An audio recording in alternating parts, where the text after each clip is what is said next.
attain bliss and birth and death, and quickly realize non-birth. Cung kính đại đức đẳng tình, ý thức ba vui, Phật nhất thiết chúng sanh, thịnh kiến nhiều ba hương nhau đạo ngã môn, như há liêu sanh tư ly vô đà tạng, tâu chứng vô sanh.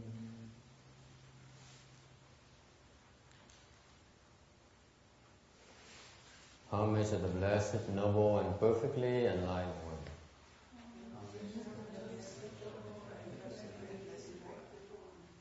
Nam mô Saranto Suchedoye Arahudi Samyo Samputosie. Nam mô Saranto Suchedoye Arahudi Samyo Samputosie. Nam mô Takkata Toyatara Arahade Tamik Tamboda Toha. Nam mô Takkata Toyatara Arahade Tamik Tamboda Toha. The unsurpassed, deep, profound, and subtle, wonderful Dharma in 100,000 million aeons is difficult to encounter.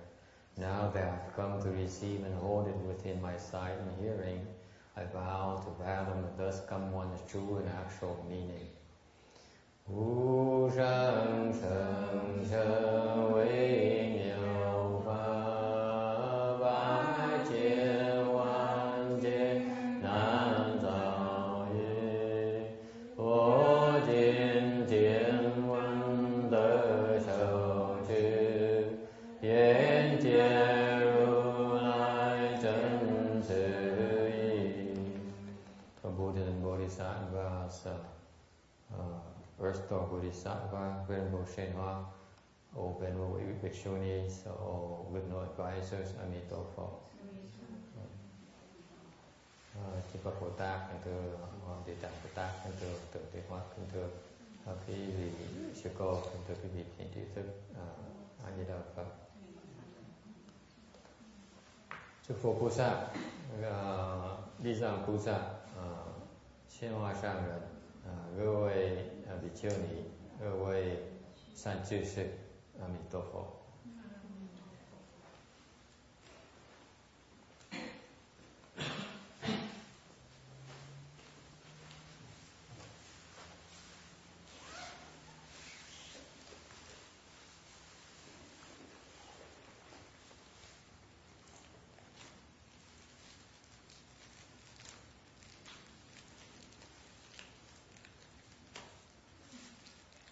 Well, good evening. Welcome. This is the second night of our Buddha, the weekly Buddha recitation. Hoan nghênh quý vị đến. Đây là cái đêm thứ nhì của ngày thứ nhì của cái Phật thất tổ chức đầu tiên của chùa này. Tham gia thì cũng có một vài người leo teo, nhưng đều họ rất là dụng công, cực khổ lắm hàng ngày. Nhưng mấy người trẻ thì không nói gì, mấy người trẻ thì ban đêm thì ngủ lại, không có chỗ ngủ nữa. Còn mấy đàn ông không có chỗ ngủ. Còn mấy bác thì lớn tuổi cũng tu cả ngày. Mấy sư cô thì cực khổ cả ngày luôn, cả ngày cả đêm, vừa tu vừa làm việc luôn, phục vụ cho quý vị. Cái điều đó làm tôi rất hoan hỷ. Cảm ơn quý vị rất nhiều. The second day has been tough going for us because the young people here, the young men, have been working very hard. They stay here, have been cultivated here at the temple night and day. There's no room for them, no nightly accommodations for them. Therefore, either they slept in a Buddha hall. Did you? Or if they can't take it anymore, they go out to the car in the parking lot to sleep, to catch a few winks. Not only that, there are a few older ladies here who've been working all day as well. Very impressed. I'm very impressed. I don't know about them, but my back is hurting, my legs are hurting. It doesn't feel good right now. Let me tell you. But my spirits are up because my fellow bhikshunis, they've been also working very hard and helping out with the temple as well, with the temple business as well. So I'm very grateful for all the support and the hard work. Okay. Any questions so far with the cultivation? Thành quý vị có cái thắc mắc gì không? I know that people have been entering samadhi all day long. Tôi biết rằng cả ngày nay mấy người quý vị tu tới tu đây có những người nhập định đều cả ngày luôn. It's very remarkable. It's very good. Rất giỏi. What we stress is since we obscure and we are barely getting started, we stress quality, not quantity. Mình chùa nhỏ mới bắt đầu ra, thành ra mình chú trọng về cái gì ha? Quality. What's quality in Vietnamese? Not quantity. Cái phẩm chất thay vì cái số lượng. Chất. Now, why do we cultivate for 1 week? Tại sao mình tu một tuần luôn? There's the dharma behind it is cái pháp mà tu một tuần đó, có ý nghĩa như vậy. You cultivate all day long, night and a very long stretch, so that you try to minimize the false thinking. Mình tu cả ngày như vậy, thì mục tiêu mình tu ngày nó dài như vậy, từ sáng sớm từ 5 giờ sáng cho tới 9 giờ tối. Mục tiêu mình làm như vậy là cho mình bớt cái vọng tưởng. Vọng tưởng. What is false thinking? False thinking are all those thoughts that arise in your head, whether you like it or not. Okay. Vọng tưởng là cái gì? Cái vọng tưởng là những cái tư tưởng nó nhảy trong đầu mình hoàn toàn không có tự chủ, nó tự động nó nhảy rồi. Okay. So naturally, for 14 hours straight, nếu như một ngày mình tu mình mấy giờ như vậy thì tự động chuyện gì xảy ra? What happens? You get tired, mệt. Không biết bác Thân Hương sao như tôi mệt, tôi nhòi. Không mệt hả? Thôi, bác giỏi hơn tôi. Còn cái bác nhỏ lùn này sao có mệt không? Sơ thôi. Còn cái bà cái mặt có làm sao có mệt không? Mệt chứ ha. Ngủ được ngủ ít, rồi xong tu cả ngày, đi bộ, đi nhiều, đứng xuống, lưng nó mỏi, chân nó đau, đúng không? Ngủ ít hơn thường lệ. You know, it's amazing these older ladies. I asked one of them, they said, "Are you tired?" I said, "No, I'm not tired at all." The other one's slightly tired. The other one was staying overnight here last night, and she was here the whole day as well, cultivating. So I asked her, "Aren't you tired?" Yeah, you should be tired because she sleeps less than normal, and then she works harder than normal as well. Okay, so the objective of the Dharma is for you to get tired. That's why people are too smart do not participate. Tại vì cái mục tiêu của cái thất này tại nó dài mắt mình phải mệt. Tại là mấy người tôi khôn á, ta đứng có dài tôi mệt lắm gì. But the magic behind it, hay ở cái chỗ cái pháp môn ở chỗ này là như vậy này, là mình cố ý làm quý vị mệt. Tôi mệt nhòi tôi vẫn tiếp tục làm như vậy, vẫn tiếp tục làm việc như thường. Tại sao vậy? Mấy sư cô thì khỏe, mấy người còn trẻ không sao. Cái sư cô mà lượng thì không kể rồi, thì cô là thí mạng, tôi không tính chuyện sư cô chết sống thì chuyện tôi cũng ghe nữa. Nhưng đều cái mà lạ là cái mình mệt. Mệt. Nhưng đều khi bị thấy chuyện nó xảy ra rất là tự nhiên. What happens naturally in this kind of environment, when you become exhausted, is that you notice that your false thinking is a lot less.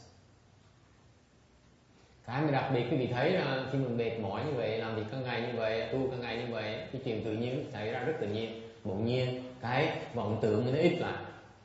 Có thấy gì không? Anyone have that? Có ai thấy như vậy không? Không? Cả ngày nó chạy tưng tưng. Mỗi ngày suy nghĩ tưng tưng đúng không? Mình tới mình ngồi cả ngày mình làm như cũng ngồi cái từ niệm Phật thôi, bỗng nhiên từ ngày nó bớt nó vơi từ từ. What happens is that you naturally plot in your mind all day long. You need to plan for your job. You have to think about your job, about your family, your friend, your relatives, all these things, lunch, dinner, breakfast, all those things. So you keep on, your mind is used to spinning all day long, and it spins out of control constantly. Mỗi ngày cái óc mình chuyên môn phải suy nghĩ, suốt đời mình phải suy nghĩ mà, đúng không? Mình phải bon chen, phải tranh đấu với cuộc đời, phải suy nghĩ là chuyện thương, okay? Thành phải dùng cái trí mình, thành nó tự động mình quen cái đời rồi, thành ra mình không còn cái tự chủ, cái tư tưởng của mình. Thành cái phương pháp tu là mình tới mình làm những cái pháp này để cho mình bớt vọng tưởng. Okay. Now, another thing that the instruction I gave last night, ngày tối qua trước khi đi về, at the end of the night at 9 o'clock, I said, okay, let me spend a few minutes talking to you and give you some instruction for the rest of the week. And tối hôm qua sau 9 giờ mà xong rồi thì tôi nghĩ thôi để tôi nói chuyện với quý vị vài phút để cho quý vị vài cái lời hướng dẫn để cho còn mấy ngày cuối cùng của cái thất này. Thì tôi dặn quý vị là gì? Tôi dặn quý vị là ngày hôm nay là chỉ niệm Phật thôi, không có làm gì hết. Bất cứ gì ngoài là cái niệm Phật làm vọng tưởng hết. So what are the instructions? Remember, folks, for the rest of the week, okay, all you do night and day is recite the Buddha's name. That's it. Anything else is a false thought. Okay, what it's designed to do, cái mà nó đặc biệt á, cái lý do làm như vậy để cái gì? Because when you only are supposed to recite the Buddha's name, chẳng hạn như nếu quý vị mà chỉ đáng lẽ phải chỉ là niệm Phật cả ngày cả đêm thôi, đi cầu tiêu phải niệm Phật, đi ăn cũng niệm Phật, ngủ cũng niệm Phật, okay, cả ngày cả đêm là niệm Phật không? Okay. So the instruction is that if you are supposed to recite the Buddha's name all day and night, meaning when you sleep, you're supposed to recite the Buddha's name as well. Yes, you can. Ngủ có thể niệm Phật được, quý vị biết không? Có ai niệm Phật trong khi ngủ không? Không có, khi ngủ được bị nhiễm trong lòng. Không. Chắc là đang niệm. Không, đang ngủ vẫn niệm như thường. Okay, I asked them, anyone can recite while sleeping? And a lot of people raise their hands. I said, no, that's impossible. You're not there yet. You get to the point you recite when you're sleeping as well. Cái nói nhắc cái vị thấy cái trình độ tu này, pháp môn này có trình độ đến ngày mà cái vị lúc nó ngủ vẫn niệm Phật như thường. Dễ sợ không? You are all capable of doing that. Ai cũng làm gì được để chưa biết làm thôi. Ngủ vẫn niệm Phật như thường. Dễ sợ không? You can recite the Buddha's name while sleeping. Okay? Now, so if you're supposed to only recite the Buddha's name and nothing else, okay, what happens is that you discover the few things that will pop up that you will remember. Nếu cái ngày mình làm như vậy không, bỗng nhiên mình làm được có những cái tư tưởng nó nhảy lên, mạnh nó nhảy lên để mình thấy rằng cái tạp khí của mình là gì. So those thoughts point out to your habit energies. Okay?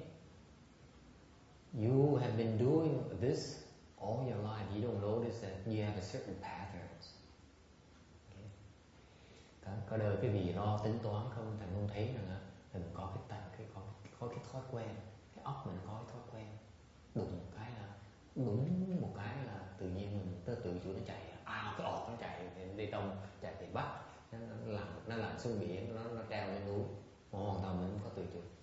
So what happens is that you see the pattern where where if you, depending on the stimulus or the trigger, the mind races off to the east or to the west. It dives underneath the great ocean or climbs on top of the mountains. Okay? So, if you get anything out of it at all, it should be more from this Dharma here. You see that there are 3 very damaging types of triggers that will cause problems for you. Thì nếu quý vị tu tiếp sẽ thấy rằng tiếp tục mà dùng công sẽ thấy rằng có ba cái loại mà ba mặt cái duyên mà làm cho mình mất cái tự chủ của cái óc mình. Là cái gì? What are they? Ngày hôm nay có ai nổi giận? Anyone got angry today? Có nó be honest. Ngày nay có ai nổi giận không? Okay. What were you angry at? I got annoyed. You got annoyed by because? Jimmy. Because of Jimmy. At home he doesn't help but when he's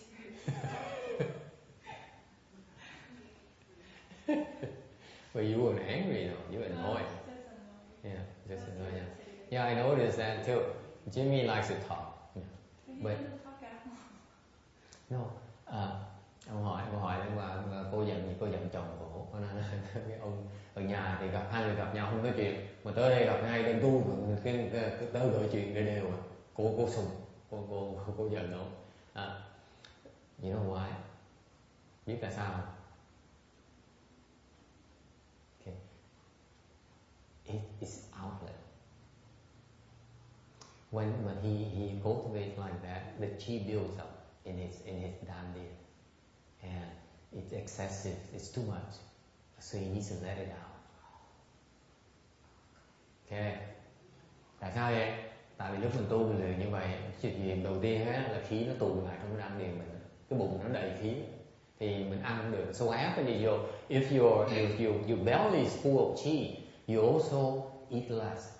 Khi mà khí nó đầy trong bụng mình ăn ít nữa. Quý vị để ý không? Dù quý vị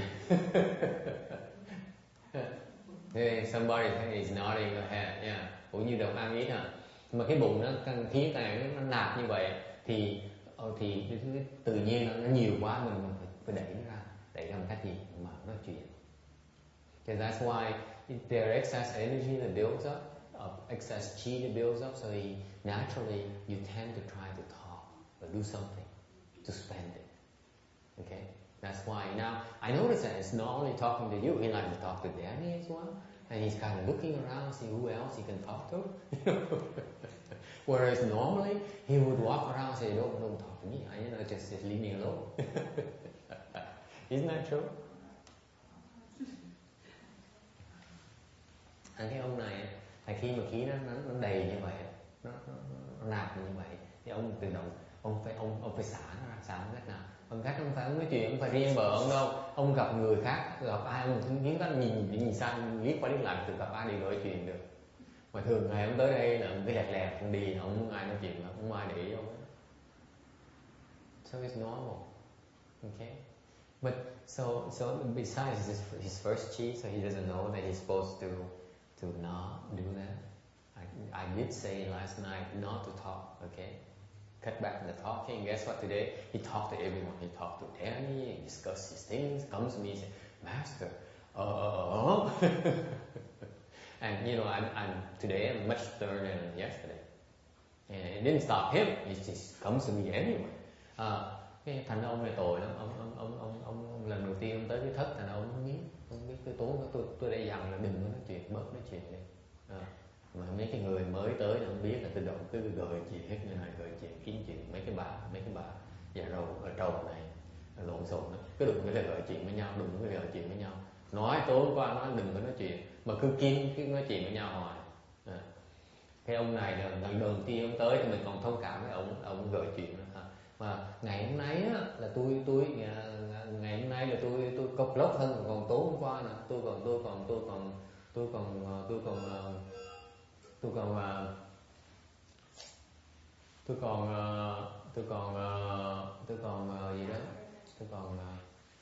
okay, I lost power. tôi còn gì đó nghiêm hơn ngày hôm qua nữa. Mà cái ông này cũng cứ cái sáp vào thầy không cần nhiễm, thầy để có thể rồi đó. Now let me tell you why the instruction. Tại sao phải làm như vậy?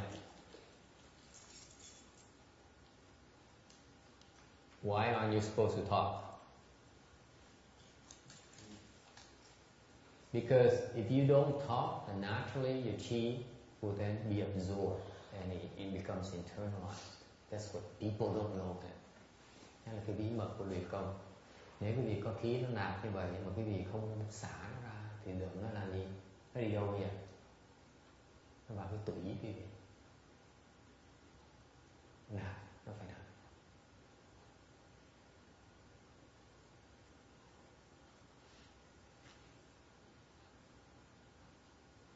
Thành quý vị sẽ khỏe hơn, quý vị sẽ chữa bệnh lên, quý vị sẽ người nó sắc ra, người nó cứng ra, người nó cám, nó cường tráng. So what happens is the chi is stored within you, inside your body. What happens with your body? It becomes healthier, it becomes stronger. Your muscle have more tone. Okay? Quý vị có biết không? Trước khi tôi đi tu, tôi có một bộ mà bạn gái tôi. I give you share your personal story. Before sau rồi nói chuyện có thật á. Before I became a monk, let me stress, I became a monk, okay? Nhớ là trước khi tôi cái năm mà trước khi tôi xuất gia đó nghe, cái đó là năm là tôi ở nhà tôi tự tu thiền thôi đó. That year there, I practiced meditation on my own, okay? And then I practiced for 10 months and decided to leave the home life. Hồi đó tôi tự luyện thiền ở nhà mình thôi, thiền ở nhà mình thôi. Xong tu thiền 10 tháng xong mình quyết định thôi mình đi tu thử ra sao, thích cái thiền đó, thôi đi tu thôi. Thành lúc cái tháng đó, lúc thời gian đó tôi có cô bồ. Cô bồ có nhỏ tuổi hơn tôi nhiều. My girlfriend was Brazilian, con cô bồ từ Ba Tư tới. Cô đó còn trẻ hơn nhiều lắm. Mà cô cũng xinh thành cô bồ cũng quen nhiều bồ trước rồi. So she's cute and so she has a boyfriend before and the Brazilian girls are very aggressive. Mấy người cô gái Ba Tư nó thoải mái lắm, nó gặp nó thích ai nó chạy tới nó cua ngày nó đợi mình cua người ta thôi.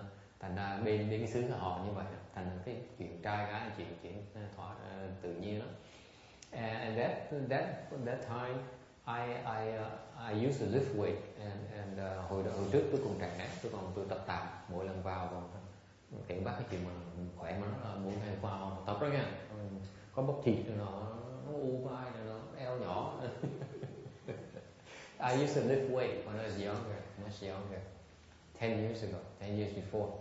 I used to lift weight and go to the gym regularly and work out so that you build your muscles and your waistline and your chest and that kind of thing and your six pack and so on. Thành ra 10 năm là không có tập thể thao.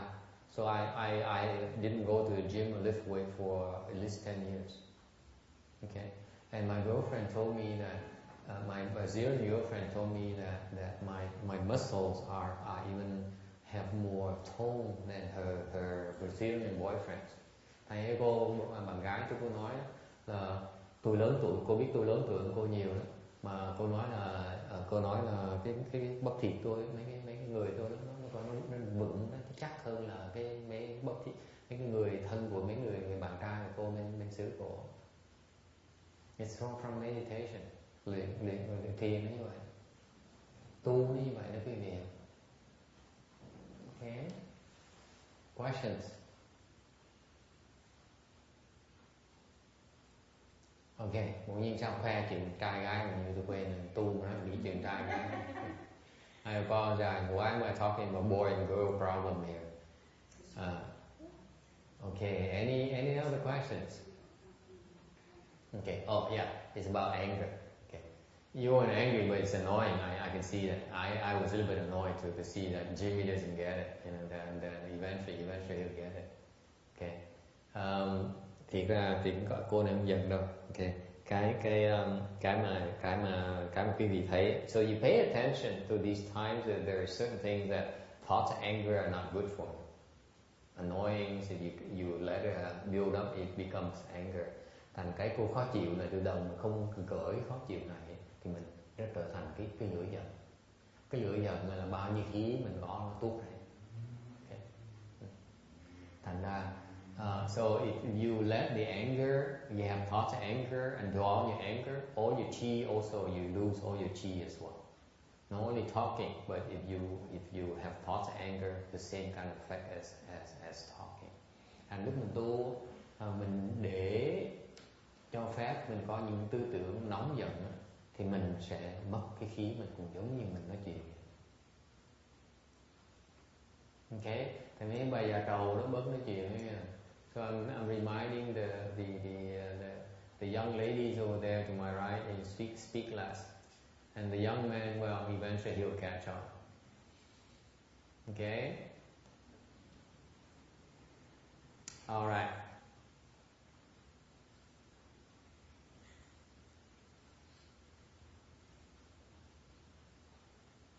Có ai có muốn phát biểu ý kiến gì không?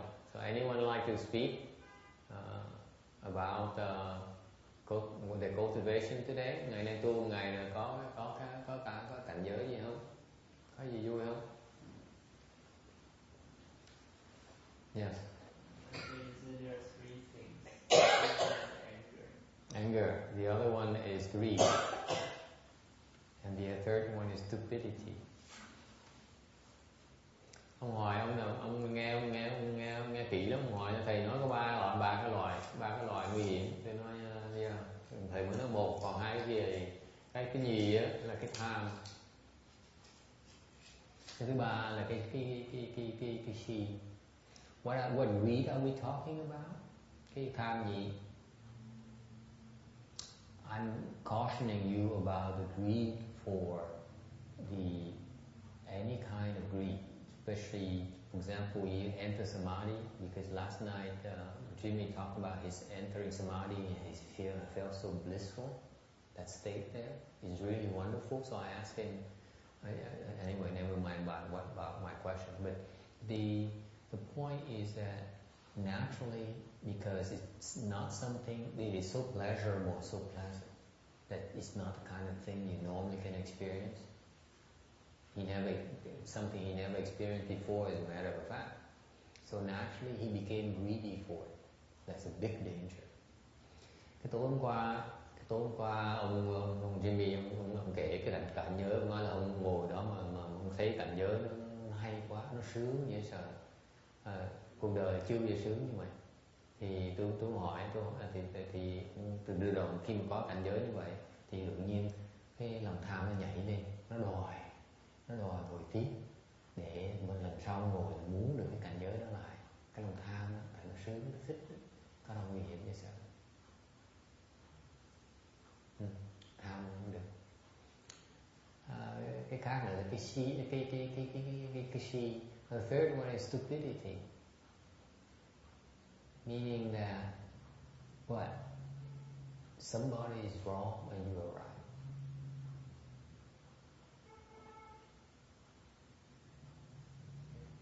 Cái si này, si nghĩ là mình đúng, người ta sai.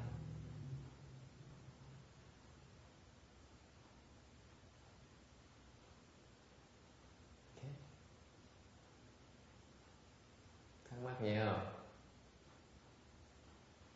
Nếu mà thầy cho con hỏi, giống như khi mà mình tu tập á, mình cái tâm nó an định này, thì con biết cái cảm giác đó, rất là thanh thản, và phải nói là sung sướng hạnh phúc.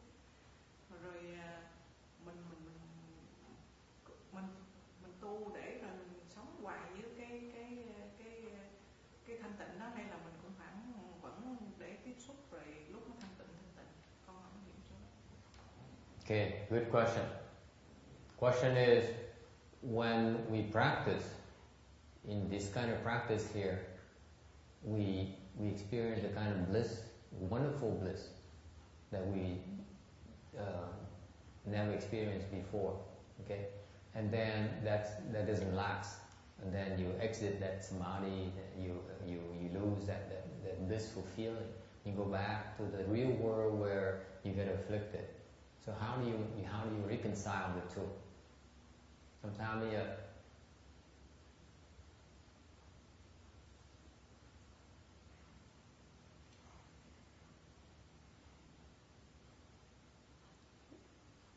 is there a problem with the projector?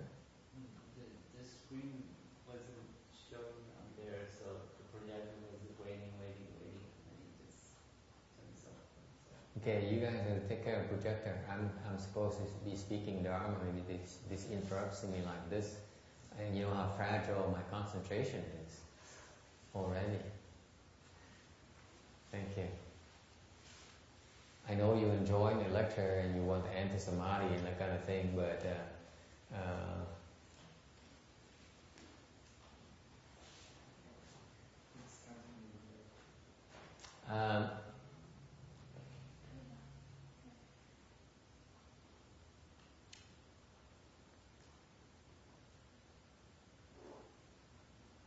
so the question is, how do you reconcile the two?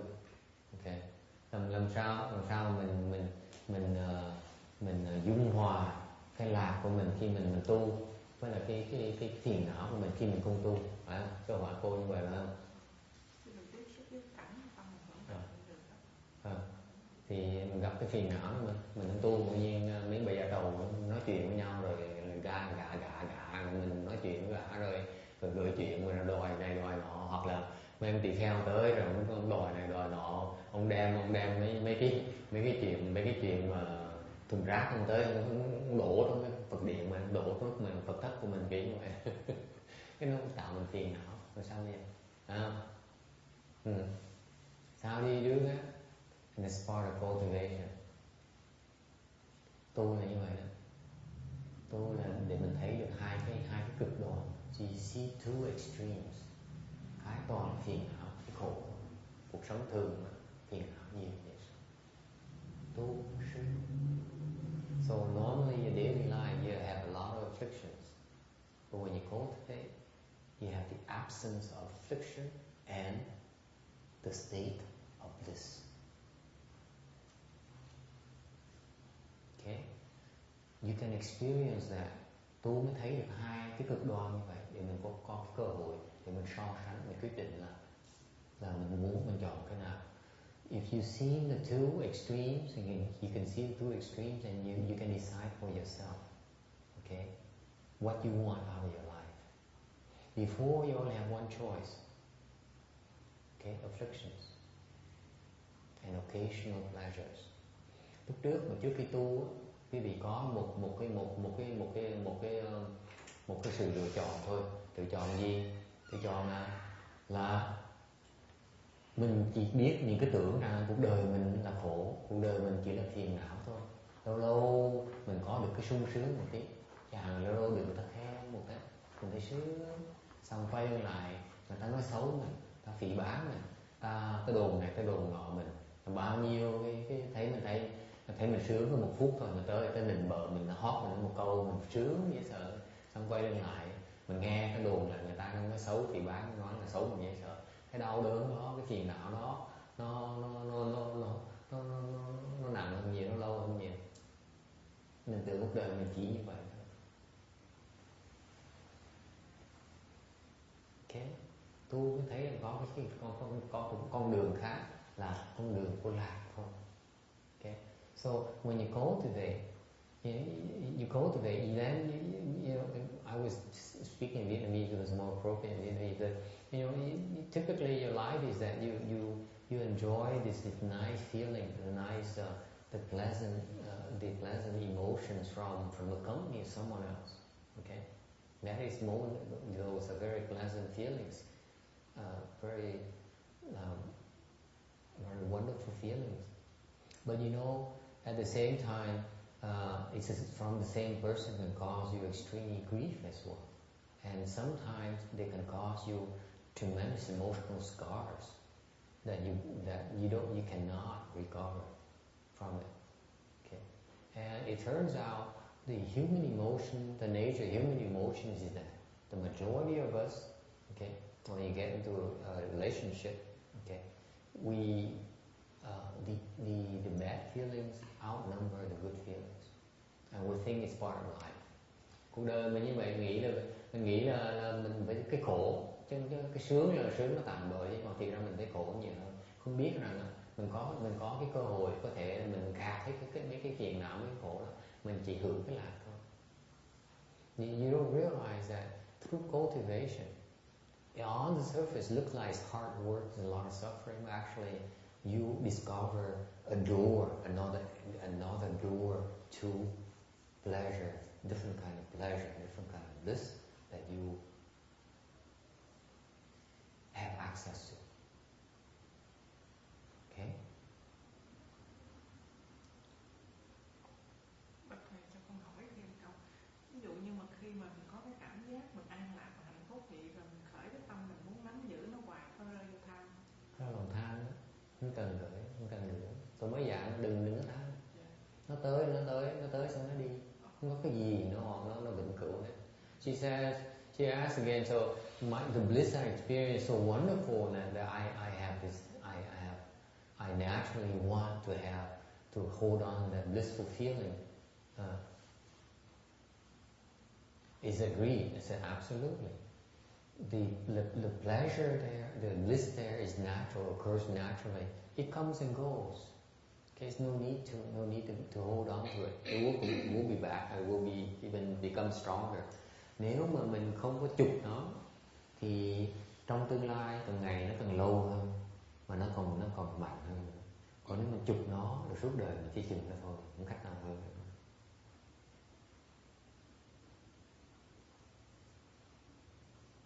Cái đó cái lỗi lầm lớn của những người tu hành như vậy.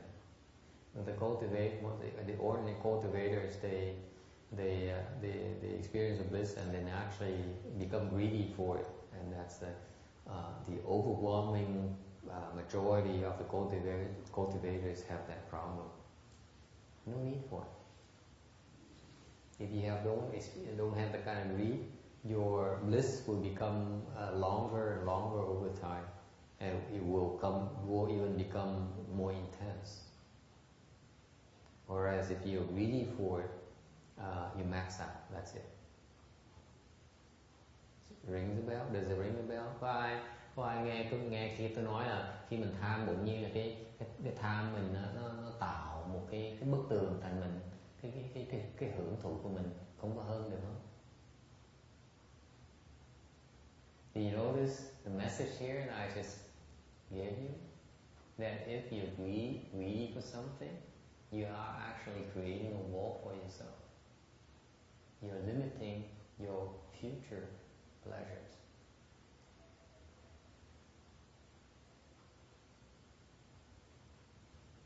Tham mình. I'm sorry, could you repeat that one more time? If you're greedy, you indulge in greed. You limit your future pleasures. You put a limit on the pleasure you can experience. Earlier, when you mentioned about a relationship, did you say that the bad moments would outnumber the good moments? Yes.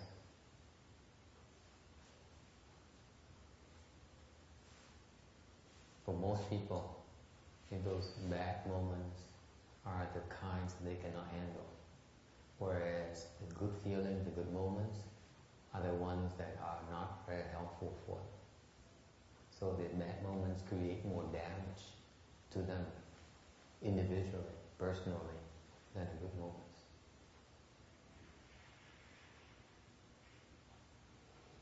Tụi mình nói tiếng Anh cô này nghe là trong cái sự giao hữu liên lạc giữa hai người với nhau, người đàn ông với đàn bà, okay, một người thì thường thường phần lớn phần chuyện rất thông thường là những cái cảm giác, những cái cảm giác mà nó xấu, nó tệ hại, nó khó chịu. nó nhiều hơn cảm giác sướng, cảm giác tốt. Mà thiệt ra cái nguy hiểm nhất là những cái cảm giác, những cái tư tưởng cảm giác nó xấu, nó khó chịu đó, nó tạo cho những cái vấn đề mà mình gỡ không nổi, cuộc đời mình gỡ không nổi. Còn những cái cảm giác tốt nó chả giúp được gì mình nhiều nữa. Thành ra nó có những cái tai hại đó, phải cẩn thận chuyện đó. Vì vậy khi mình tu mình sẽ thấy là mình thấy cái tai hại của những cái tham sân si, thì mình bớt cái tham sân si của mình. This is why we cultivate so you see the danger of greed, hatred and stupidity. So you become less greedy, you become less angry, you become less stupid. That's how you solve those bad moments. Okay? Thì mình bớt tham sân si thì mình có thể gỡ được những cái kiến hiểu cách để mà gỡ được những cái tai hại đó.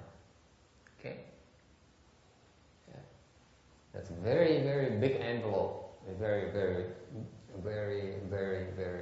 it's a humongous. It's an ocean of there isn't enough time to talk about it. But as you learn more about our Dharma, you see why it takes.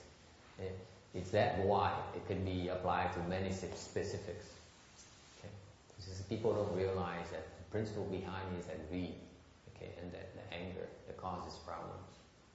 Okay, they get pulled into the current, into the rapids, and they lose control. Okay, before they relinquish control before they have the chance to regain control. It's too late. Okay, any other question?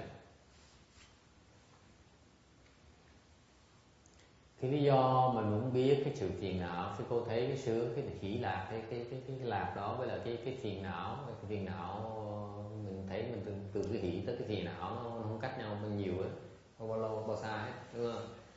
Thì mình thấy rằng từ càng ngày càng tu càng hiểu thêm về cái chuyện phiền não đó, thì càng ngày mình hiểu cái phiền não thì càng ngày cái lạc mình nó lâu hơn, nó dài hơn. Cái đó là cái tu mình càng ngày mới thấy được, cái đó dài hơn được. Ta làm mới thấy được. Mình nói chữ thôi, còn lúc làm thì hiểu cách làm. I'm saying elaborate on her further elaboration on her question. She said the blissful moment is wonderful, but then right next to it is that those afflictions they arise instantaneously. So how do you reconcile that the proximity of these things? I explained to her that that's part of cultivation. You need to see it first. And then eventually, through cultivation, through time, you begin to see how to control those afflictions. Okay? And this is not something that can be explained. It's something that you develop a skill yourself from doing, not from talking. Thầy cho con trình bày cái này thầy coi đúng không? Từ lúc khi cái tâm con nó an tịnh, nó hỷ lạc, cái tư tưởng con nó nhảy lên là cái từ mà bữa thầy nói là liễu sanh bất tử.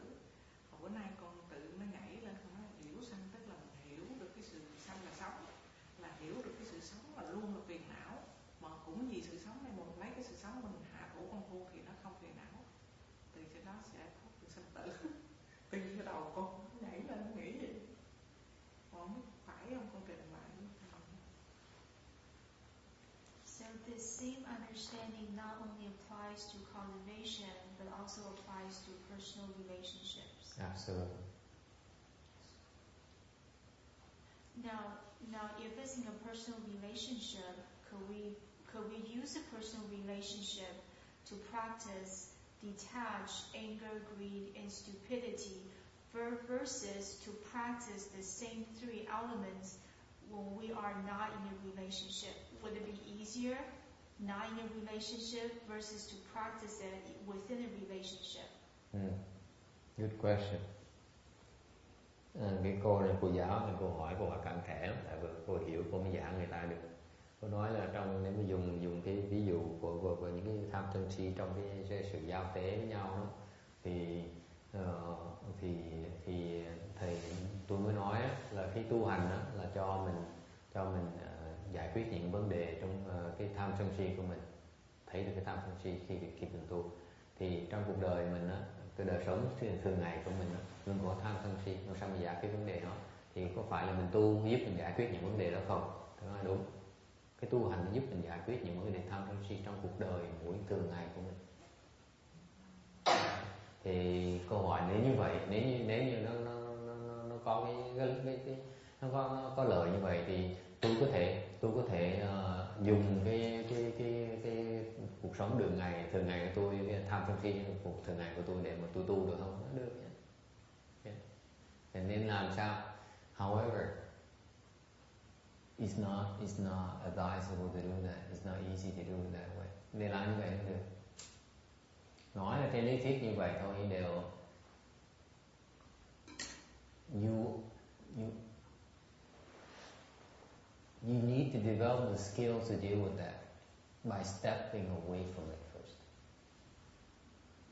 because you're in the midst of the forest. You cannot see your way. Okay, so the premise is that you're confused already.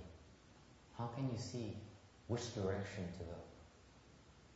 You're better off getting out of the forest, go to an area where where you can see more clearly. Okay, and understand how to solve smaller problems, and develop the skills develop a set of skills to solve the fundamental problems before you are thrown back to the walls. Does it make sense?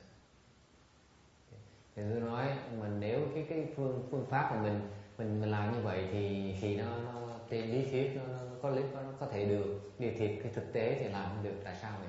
Tại mình hiện bây giờ cuộc sống của mình bây giờ này là mình đang chìm đắm trong cái đam mê của mình. Mình thiếu cái sáng suốt, mình thiếu cái tự chủ. Mình đeo đuổi mình chạy theo cái này, mình tham cái kia mà. Thành ra mà nếu mà muốn nói như tại sao tôi dùng đem những cái mà tu hành, phương pháp tu hành nó về làm trong cuộc đời tôi ngay lập tức thì có được không? Cái nó không được. Tại vì mình muốn cái này mình hiện bây giờ mình thiếu sáng suốt, mình bị cái đam mê, thành ra nếu mình sửa nó chưa được. Cái cách tốt nhất là mình bỏ tới, mình bỏ qua hoàn cảnh khác, mình có thể tu. Có thì giờ bỏ thì giờ tu, rồi mình khám phá ra những cái khả năng mới, mình có thể giải quyết những cái vấn đề đó. Và khi mình có cái khả năng rồi trở lại giải quyết những vấn đề đó thì nó có thể hợp dụng. Okay. Basically, what I'm saying is that on the surface, it looks like what we're doing is like abnormal. Okay. Trên cái phương diện, trên bề ngoài, quý vị thấy là cuộc sống của đời chúng tôi là hoàn toàn nó bị tách ra cái thực tế. You see that our lifestyle is very detached from your own reality, from society. Okay? That's why you can see more clearly than you do. Lý do tại sao chúng tôi phải tách ra khỏi xã hội này? Tại mình phải bước ra xa mình mới thấy rõ hơn. Okay?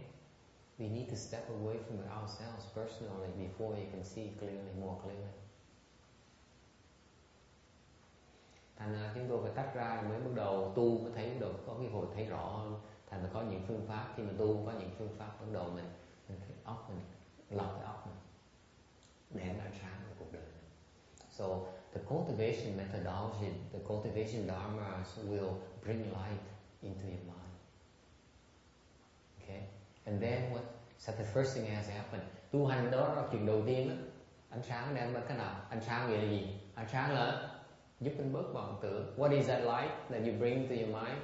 What is that light? Light is on the analogy of few false thinking. Ánh sáng là có nghĩa là bất vọng tưởng.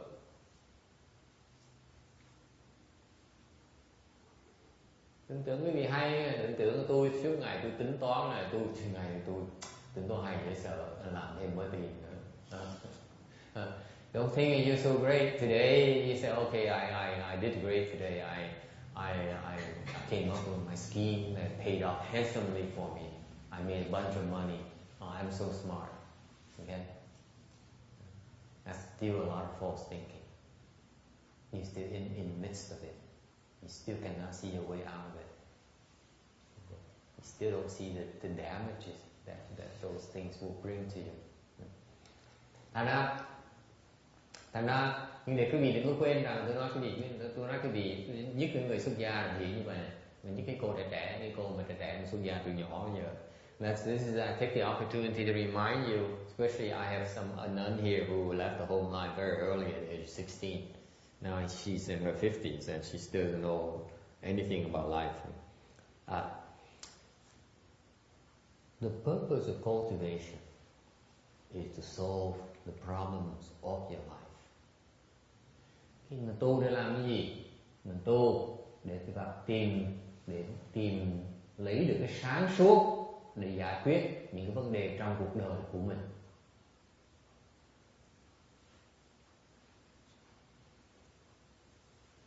Tại cái tu hành đó, mặc dầu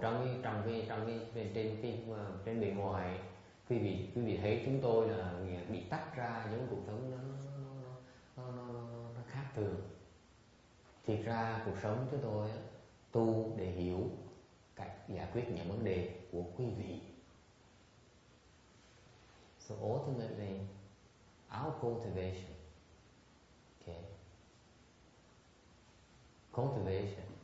our cultivation will result in bringing enough clarity in our mind so that we can help you resolve your problems. That is why we cultivate.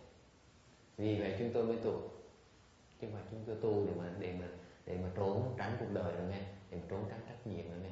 Không phải như vậy. Quý sư cô, những cái cô trẻ này, cái tưởng mình trốn bỏ nhà là xong chuyện.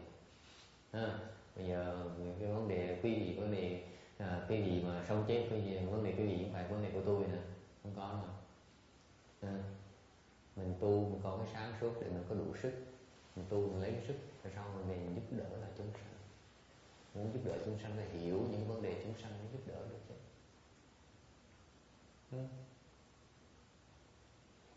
So I reminded her that just because we leave the home life doesn't mean we say okay, we just say it's your problem now. Now I have a different lifestyle. No, cultivation for us is that our ideal is supposedly is to be able to have enough wisdom to help you solve your problems. This is why we cultivate. How can we help you? Okay? By developing the understanding of where you are. Okay? That's where wisdom comes in. Okay, any other questions? Ai thắc mắc gì nữa không? If you cultivate, I will tell you this. See a new face on yourself, say, oh, I'm so hot, I know so much, and you know, I'm in control of my life. And I see the same scenario in different faces. Okay? And if you investigate the Dharma and have the chance to ask questions like this, if you do it consistently, you naturally will find out that you develop the understanding, the ability to regain control of your own life. Okay? The question is whether you have enough stamina or blessings to hang in there long enough to reap those benefits. And tôi nói tu hành á, thử thách nhiều, you have to pass a lot of tests right away. It's not easy. You will encounter a lot of obstructions will pull you away from it. Why is that? Because because it's from the beings who are currently harassing you, stopping you from seeing the light. They try to convince you not to go draw near the light, so that they're still in control. Okay, those are subtleties about cultivation people don't realize. Tôi nói như biết á, là cái tu hành á, là tại vì nó tu hành cho mình để mình sáng suốt. Thành khi mình bắt đầu tu á, thì tôi nói là nhiều người tới, tôi gặp nhiều người cái mặt mới tới, tôi nhìn thấy xem người nào cũng vào nghĩ là mình ngon, như sợ tôi là giỏi, tôi là có tiền, có của, tôi có cái gì khéo léo, tôi biết sống cuộc đời tôi. Hay người xuất hành, người xuất gia thì tôi nhìn mấy người xuất gia tới, tôi nhìn cái tôi sợ thôi đi dùng khác dùng, chứ còn ở đây tội nghiệp tôi không muốn gánh cái nặng của quý vị đâu, tội nghiệp tôi nữa. Đừng có tưởng là tới đây là tôi về cúng đúng quỳ lụy quý vị ở lại để mà tu với chúng tôi, không có đâu. cái tư tưởng tôi nó khác. Tôi sợ mấy người đó cứ nghĩ mình ngon mình giỏi. Thiệt ra cái lúc mình tới như vậy, khi mà tu, quý vị tu mà đúng chỗ, quý vị sẽ thấy rằng là mình có cái tu đúng thì tự nhiên cái đầu mình nó sáng ra, tự nhiên mình giải quyết những vấn đề mỗi ngày trong ngày của mình đó, cuộc đời của mình đó. Cái tu nó có cái sự thực dụng ở trong, nó có cái lợi mỗi ngày nào đó, chứ không phải như vậy thôi mình tu nào. Nhưng điều tôi nhắc lại tại vì nó có lợi, thành ra không dễ sẽ bị lôi cuốn ra khỏi chùa, không tới chùa được. Hoặc cái này, hoặc tiền, hoặc là nợ. Mà không thấy đó. Tại sao? Tại vì mình cái đó gọi là nghiệp chướng. Nghiệp chướng vì nó cản mình, nó cho mình, nó muốn mình tối tâm, thì mình thấy được là mình đang bị tối. Rồi, hỏi gì? Yeah. Question here. Thưa thầy, nếu mà trường hợp như muốn việc trọng tử thì đi xuất gia thì nào việc hơn thế nào?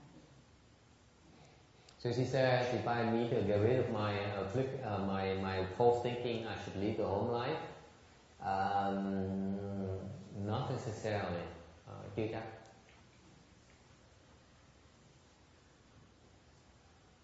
Tôi cho ví dụ này. I said not necessarily. I gave an example. Hàng lúc mà tôi tới chùa này, sẽ có ai người nhi ở đây đó, tôi hai người đều phiền não. When I first came to this temple here 10 months ago, I saw there are two bhikshunis here, and both of them are extremely afflicted. I look at them and say, why are you home life? Tôi nhìn hai người xuất gia, tôi nhìn, tôi xuất gia làm gì? Tôi xuất gia làm gì? Thành xuất gia thì chắc là bớt phiền não, không vậy. Thưa thầy, nếu mà trường hợp như nếu mà muốn xuất gia, muốn diệt cái phiền não thì phải làm sao? So she said, so now she says, how do I leave the home life to get rid of my afflictions?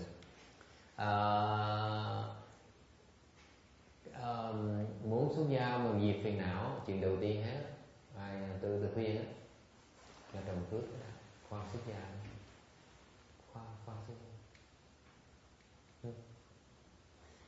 My recommendation is not to leave the home life. My recommendation is, if you want to consider leaving the home life, you first should plan your blessings. Okay? Tại sao phải trồng cái phước vậy? Why do you need to plan your blessings?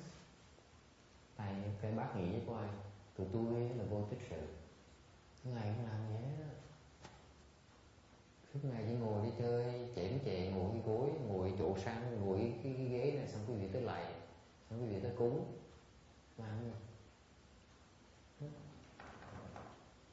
Làm gì để xứng đáng được cúng, làm gì để xứng đáng người ta lạy, tại làm gì để được xứng đáng người ta gọi mình là cô, gọi mình là thầy. Dễ nha, nghĩ đâu ai làm được hả? Đâu có dễ. So I point out to you that you know, you look at us. To me personally, you sit here and you see like me as a monk or a nun sitting up here and talking Dharma, and people coming and making offerings of giving money, giving food, giving houses, giving cars, and all those things to us. Are we worthy? Are we worthy of it? This is what I ask of myself every day. Cái này là đó là tôi san sẻ về cái gì, cái tư tưởng của tôi mỗi ngày đó nha. Tôi mỗi ngày mà có người tới mà lại tôi một cái, tôi sợ sệt cái rồi tôi làm gì vậy, tôi làm cái gì, tôi đã phạm cái lỗi gì nữa đây. So for example, every time I see someone bowing to me, I fret. I say, what else went wrong again? Okay. Or someone making an offering to me, same thing. Mỗi lần ai cúng thì tôi cũng sợ vậy. Tôi ôi chết, cái phước tôi cũng mới hao phước nữa. Cái hiện tượng là cúng tôi mừng đâu. Do not think you give me something that makes me happy. Trust me, every time I get something, even food from the bhikshuni brought to my house, oh my God, it was my blessings.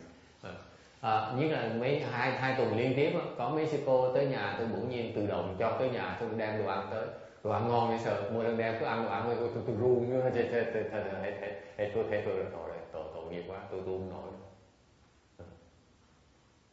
Tôi rồi mày chứ đừng tưởng chứ cúng tôi mừng, cúng tôi sợ dễ sợ. Okay. Sợ hết phước một cái mình hoàn tục mình. Why is that? Because I realize that if my blessings run out, I will return to labor. I cannot sit here anymore. I cannot do my work anymore. And this is what people, especially Vietnamese people, they don't understand. The Chinese understand that, not the Vietnamese. Cái này nhất á, cái người Việt Nam không hiểu cái này, hiểu cái pháp này. Người Tàu người ta hiểu, văn hóa ta còn cái đó. Còn văn hóa Việt Nam mình cứ nghĩ là mình đi tu thôi, đi tu thôi, thích tu để tu, cạo đầu mình bỏ đi chừng ngón mà vào chùa hoan nghênh mình tới, mình là người giỏi, mình là có tài ba, mình có trí óc, mình đã thành công ngoài đời rồi không? Và chùa mình làm ơn với chùa đúng không? Tôi là giỏi dễ sợ đúng không? Tôi là thầy thuốc, tôi là này nọ không? Tôi vào chùa là tôi giúp chùa, làm sao mà chùa giúp tôi được, đúng không? Cái nghĩ vậy không tới đây một cái là chuyện gì xảy ra, tôi nhìn mấy cái mặt này, đi làm việc đi, đừng nói là chuyện tu, không có phước, không có đòi, có đòi hưởng không.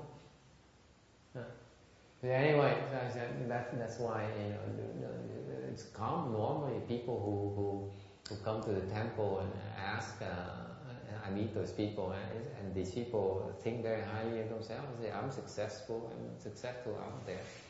I'm smart. I go to the temple, and you guys are stupid. You don't know how to manage your things. Your system is so inefficient. Nhưng người ta vào, ta nói, trời ơi, cái cách hoạt động của thầy nó thiếu, cái chùa nó thiếu cái quy củ, nó thiếu cái sự khéo léo, nó thiếu cái sự, nó phí phạm nhiều quá, nó lồng cộng với sợ. Để cái cách này tổ chức nó hay hơn tí để mình này nọ. So you look at us and say, oh, you guys are clumsy. You don't know how to manage yourself. You don't know how to organize yourself because they receive training from management program or the supervisors or this successful business people or something. And and they look at us and we are stupid, And so you should be grateful that we becoming monks and nuns so that now you can benefit from our expertise. You're so fool yourself. Cứ tưởng mình giỏi, tưởng mình hay, và chùa là được làm phước cho chùa. Bởi người miền Nam hiểu cái đó, người miền Nam đúng pháp tu là muốn đi tu là phải làm phước, đừng có ăn tu. Khi có phước rồi, tu mới thành công. Cái người mà tu mà bị phiền não là tại người ta chưa phước chưa được. Chuyện thứ nhất. Chuyện thứ nhì nữa, quan trọng hơn cái phước nữa, có một cái loại phước mà rất quan trọng và phải lo mà tu. So I say the reason that the level people get afflicted is because they do not have enough lessons. Okay? That's why I say, I told the lady there that if she wants to lead a home life, she needs to plan her blessings. In particular, there's a particular kind of blessings very important you need to plan. Có cái loại phước rất quan trọng phải trồng, là cái loại gì? Muốn xuất gia phải có loại trồng loại phước rất quan trọng. What is that? Anyone knows? Có ai biết là phước gì không nào? Bố thí. Bố thí. Bố thí loại cách bố thí nào? Bố thí là phước đó, đúng rồi, đó là rất là đúng. Nhưng đều có phải chú trọng một cái loại bố thí này rất quan trọng. Yes, Danny. Speak up. Blessing? What kind of blessing? Yeah, particular kind of blessings. Help the other to cultivate.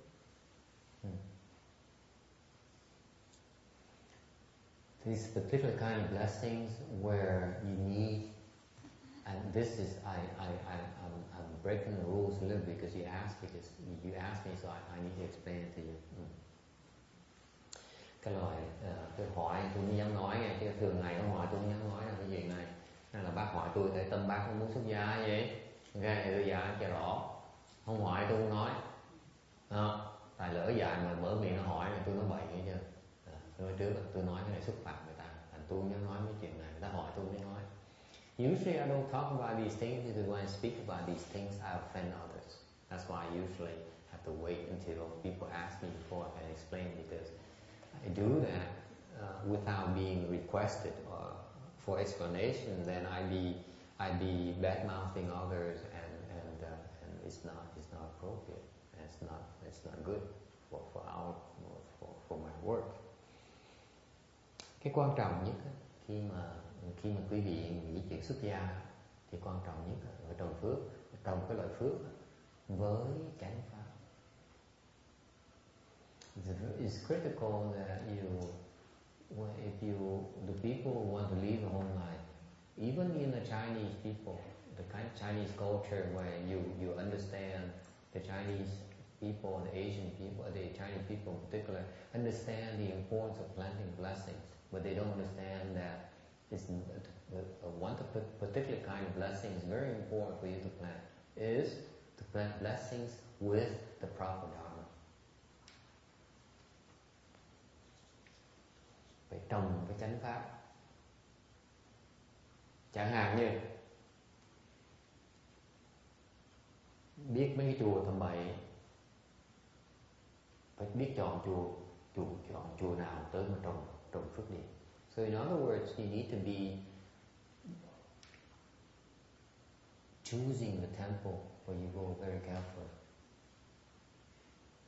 Okay? Because if the temple does not practice the proper dharma, you're not planting quality blessings.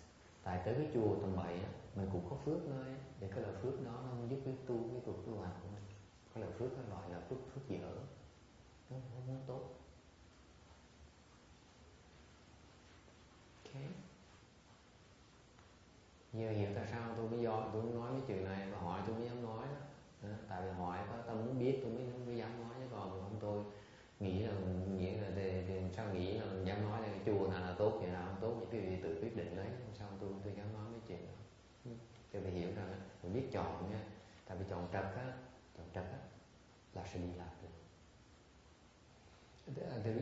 That's why I stress again, I don't talk about these things unless absolutely I see that you really want to know, because it's important for you when you plant blessings, you choose which temple you go to, okay? Because if you choose the wrong temple, okay, you will have a lot of difficulties in your cultivation. So in other words, you better off sticking with the orthodox dharma.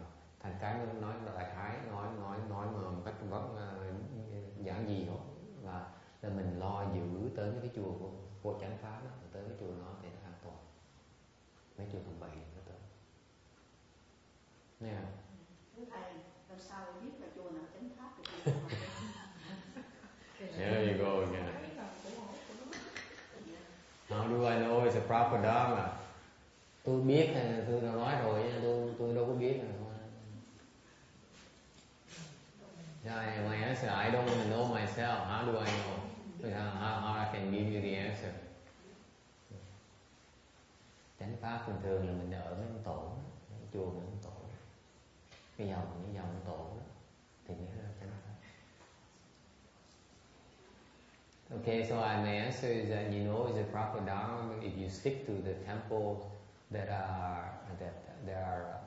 belong to the patriarchs. It's the proper dharma. Thầy con không hiểu thầy nói. Mấy ông tổ đó, mấy ông chạm như là mấy chùa như ông ngài Hư Vân, ngài Tiên Hóa, mấy ngài như Thánh Nhất, mấy ngài như là Từ Hàng, mấy giờ họ chết rồi như đều mình biết là cái pháp họ truyền là cái pháp đúng, hiểu không? Ông Tiên Hóa, pháp ông Tiên Hóa đúng, có thành thật nói như vậy. Pháp đệ tử Tiên Hóa chưa chắc là đúng, nhưng là pháp Tiên Hóa là đúng, hiểu không? Hiểu cái phân biệt không? Mấy người đệ tử Tiên Hóa chưa chắc là hiểu pháp Tiên Hóa. Nó thiệt á, thì đệ tử Tiên Hóa vẫn chưa hiểu pháp Tiên Hóa. Tất cả đệ tử Tiên Hóa vẫn chưa hiểu.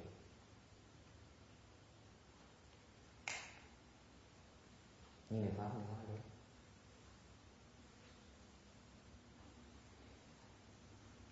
Okay. So patriarchs, well, you know the big names in Mahayana, Venerable Shenhua, Venerable Xu Yun, Venerable Su Han in Taiwan.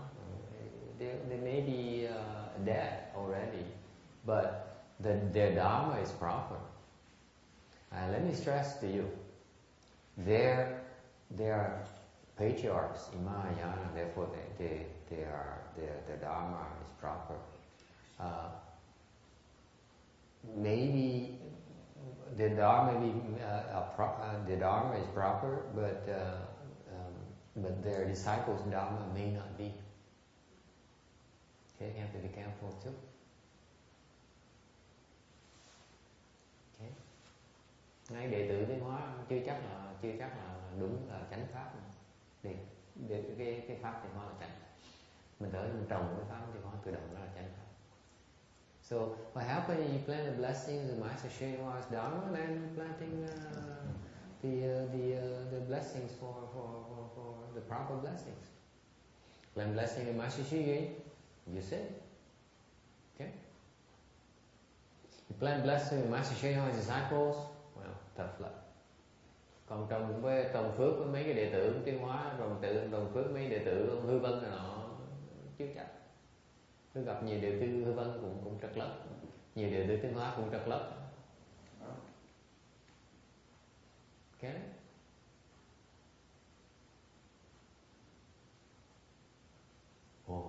Lo làm nghi vấn quá, làm gì bây giờ? Bạn lo lắng quá, làm gì bây giờ? Bạn nghe đến với mình nghe đi. Any questions? Ai thắc mắc gì nữa không? Yeah. Someone asked me to ask if you're going to eat lunch one of these days. 30 to be perfectly. Có người hỏi là ngày nào đó tôi có ăn trưa dùng trưa không? Trong 2 tuần này á. Probably not. Chắc sẽ không. I might go home and eat at night, but I may not eat lunch. Chắc là tối mình lén về nhà mình ăn chung thôi chứ còn trưa không ăn. Nó xôn hơn. Looks better that way. Looks more impressive. You know, if I can, I don't eat for 2 weeks, then maybe they spread the rumors and it looks much better. Don't you think? Huh? I mean, we need to build a reputation, you know, build a following.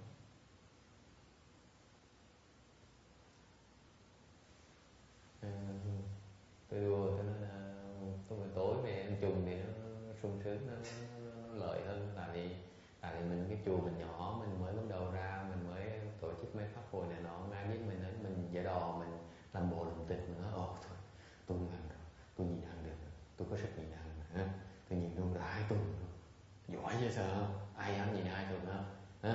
Rồi xong tối mình ăn lẻ, có ai biết đâu. Thì như vậy người ta, như vậy thì tôi nói trước mà, để được tiến hóa đừng có tin, mà không phải để tiến hóa, còn không nên tin. Thành ra mình làm cái tiếng người ta đồn nhá, ôi ông thầy ông giỏi sao, ông tu giỏi sao, tới đó mà cúng ông, thấy không? Nó lời không?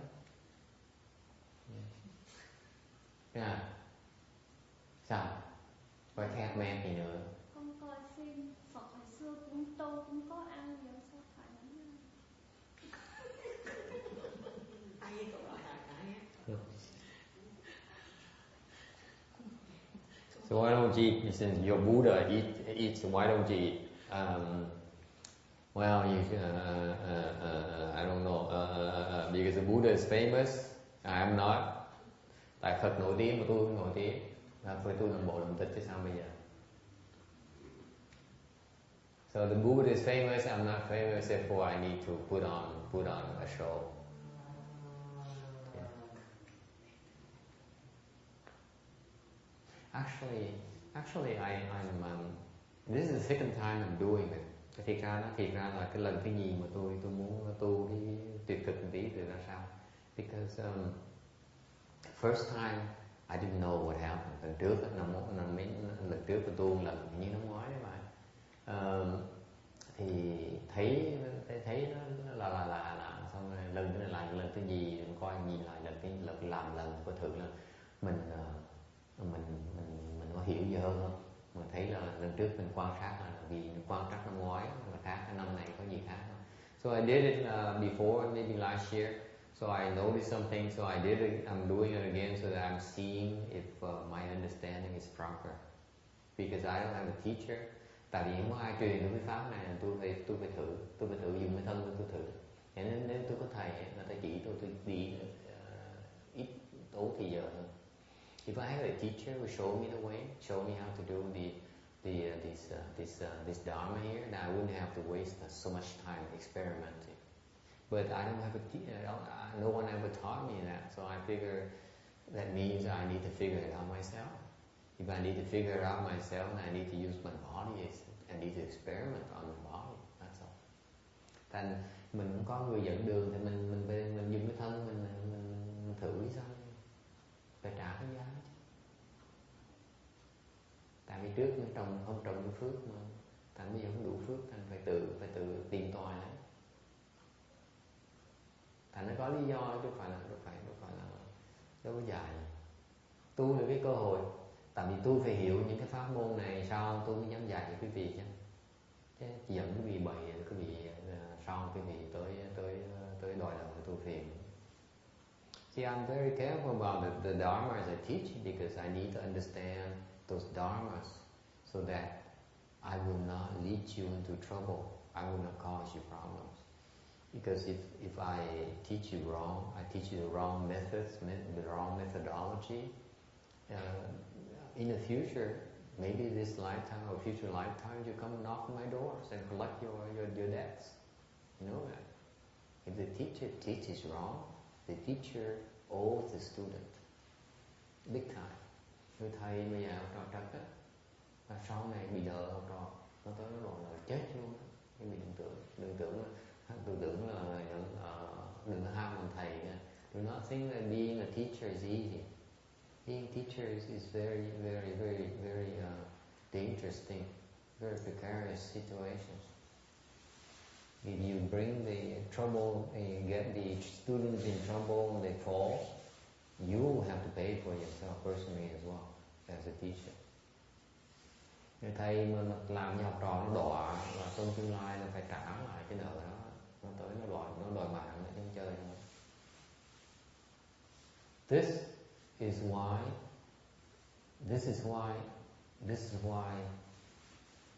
you know, in Buddhism, in Mahayana, there are lots of people who come to the temple bent on causing troubles and creating problems at the temple, for the monks and nuns in particular.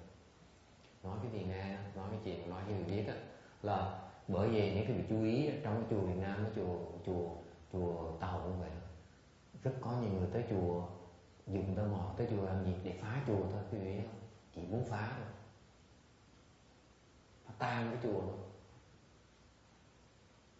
Thầy nó thảy mấy cô mơn đẹp đẹp tôi vào, mấy cô nó thảy mấy ông xôn vào,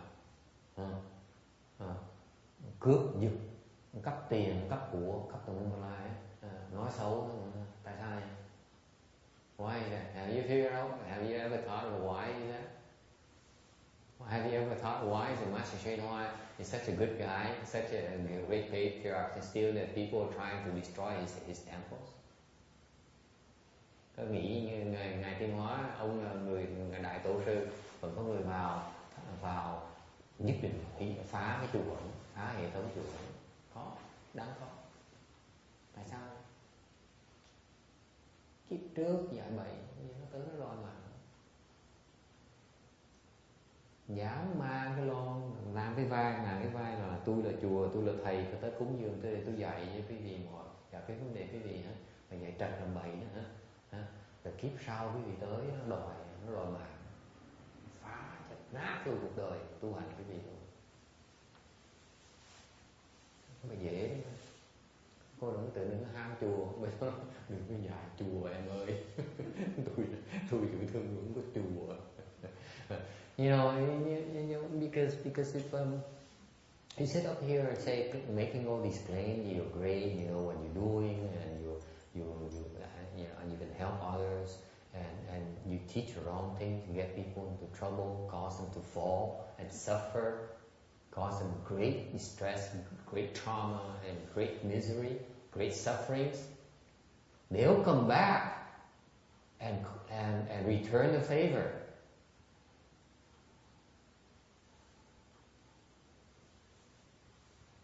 Khoan mở chùa đó em ơi. That's why my advice to all my nuns. I know you're competent, but don't open a temple yet. You have no wisdom yet. Đừng dạy.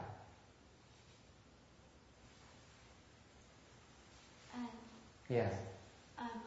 We didn't hear your answer how you mentioned earlier that when Master Xuanhua, when he was alive, you know, being a patriarch, and yet still people trying to destroy his temples, and we didn't hear your answer. Could you repeat that again? The answer is because in a prior life, those people, he owed those people who at an early life when he was a monk, who was teaching the wrong things, he was leading them wrong, and caused them a lot of problems. Now they came back, and they were caused to return the favor. That's all. Okay, so you're saying that Master Xuanhua, during his earlier years, he actually made the wrong teachings? No, in the prior lifetimes. Oh, in previous lifetimes. Yes.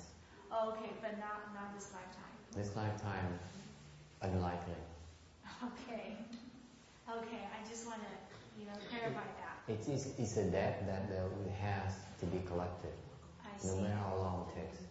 Cái cô hỏi vô lúc trẻ, thầy nói tôi hiểu chưa rõ là lúc trẻ, thầy nói lúc trẻ mà ông Tiên Hóa ông dạy thành bậy, thành bây giờ tụi nó tới nó đòi mạng ông à.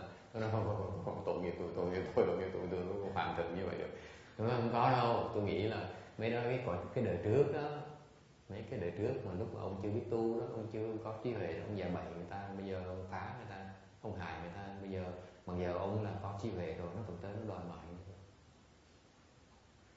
Có cái nhân quả, mình làm bậy, dạy học trò bậy, trước sau nó cũng tới nó đòi mạng, phá không chạy không được. Dạy nó gì, đừng có dạy, không dạy.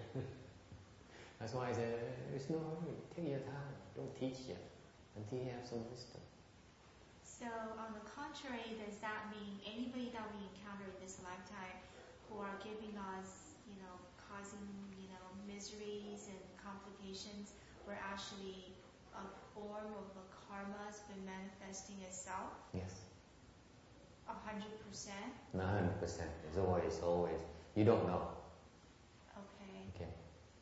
It could be some prior lifetimes. It could be creating new karmas that in the future you are on the other end collecting. So it's not clear. It's not important that you need to understand what is prior, what is the future. It's not important. What the point here, you need to understand there's a cause and effect relationship here. If I sit here and do something wrong and cause destruction and problem in your life, that means in the future, okay, you come and reciprocate when I'm a monk. And you will destroy my life to get even. Sorry? And you will destroy, you will cause destruction on my life to get even, get back at me. It's the law of cause and effect, no two ways about it. Okay? No one is beyond that, no one is above that. Not including Buddhas. Cái đó là cái chuyện phải cẩn thận, cái này là cái phải hiểu cái rõ ràng như vậy là nếu như mình làm bậy, người thầy làm bậy thì trong tương lai ngược rồi là tới đòi mạng, là thôi đòi nợ. Không ai thoát được cái luật nhân quả này hết, ngay Phật cũng không thoát được. Okay? Yeah. Con xin hỏi ngược lại, ví dụ thầy dạy đúng, học trò có thiếu nợ thầy không?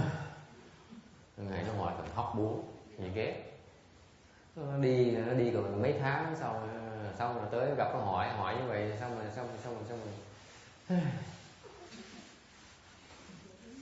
So she asked a question. So I hear you.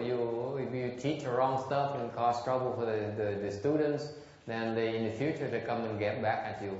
What if you teach the right stuff? Thầy phải trả lời cũng được. Well, if you teach the right stuff, what happens? I said, you disappear for a few months and then you come back and you ask these tough questions. You still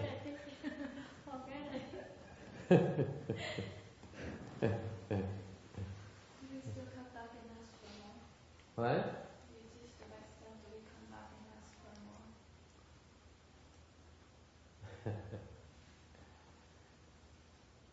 Yes, what do you think, Danny? Does that mean that in the future you will learn the right stuff from the right person, I guess? Or from your students? Yeah. What makes you think that the student will not be one day your teacher?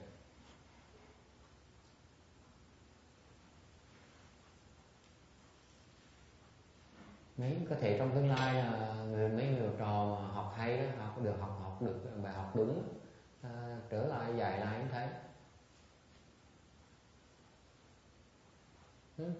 Cũng có thể ngày đó học trò hơn thầy sao? Nhất là hỏi mấy cô nghĩ rằng ngày đó tôi hơn thầy giờ thầy tôi có mặt thầy lúc nào thầy cũng biết rồi luôn nè. Vậy đó, thì lúc có mặt tôi trở lại dạy tôi đi xong. Vậy được không? Trả lời được chưa? Ok. May quá. Thank you Dan. Okay, one more question here. Yeah, about those people who cause trouble. So after they cause the trouble, they will fall again, right? Yeah. Yeah. It's a vicious cycle. Ông hỏi hay lắm, ông hỏi là những người mà tới phá chùa đó, thì gì họ sao? Họ sẽ đọa, đương nhiên rồi. Họ sẽ đọa. Họ đọa, tức là thành ra cái mà ta hại sợ mình hại người học trò mình đời kiếp luôn. Nó tới nó phá mình thì nó đọa tiếp, nó phá chứ. Thành ra nó bao giờ nó tới nó phá mà không bao giờ nó ngừng hết.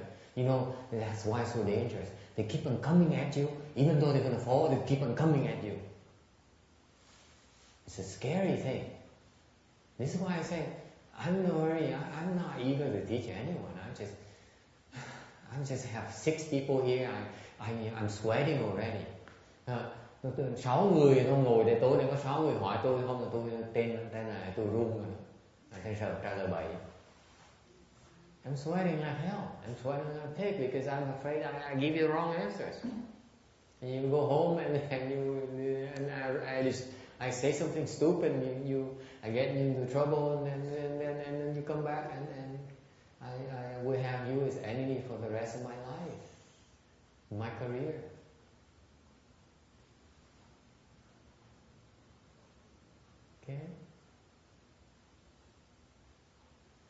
Yes.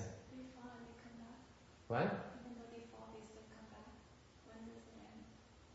They fall, they suffer a long, long time, and then because mặc dù nó rớt vẫn tới nó đòi mạng này nè, nó đương nhiên là tại sao vậy? Tại vì lúc nó rớt, what happens when they fall to the house, it's because of these grave offenses against the triple jewel. Khi mà tạo nghiệp với cái tam bảo, cái tội nó nặng dễ sợ. Những cái gì mà nó tốt của mình tạo trong cuộc đời mình mà đi làm bậy tạo tội nghiệp tam bảo, là mấy cái tốt nó không có cơ hội để chín kịp, mà mấy cái ác nó chín trước là chết ngắt, hiểu không? Người ta hài dễ sợ cũng chơi. So people don't understand. They don't understand yet. Maybe they go to the temple and create a lot of good deeds, a lot of good things, a lot of good blessings. If they commit offenses against the temple, okay, if those are grave offenses, they tend to mature quicker than the good deeds. The other good deeds at the temple. That's why they fall. Okay? When they fall for a long, long time. Lúc mà rớt xuống á, chàng rớt địa ngục á, rớt địa ngục lâu không thể tưởng được. Okay? Để chịu chịu quả tâm bậy đó. To undergo the retribution for those stupid karmas, the offenses created against the triple jewel. Okay? So, but you see, after a long, I mean like forever, then the good seeds begin to mature, so they begin to pop up naturally. Okay? That's why they go back and become a dog or cat or maybe a human or a ghost. And then they see, that used to be my teacher who got me into trouble earlier. And they come and get you. When does it end?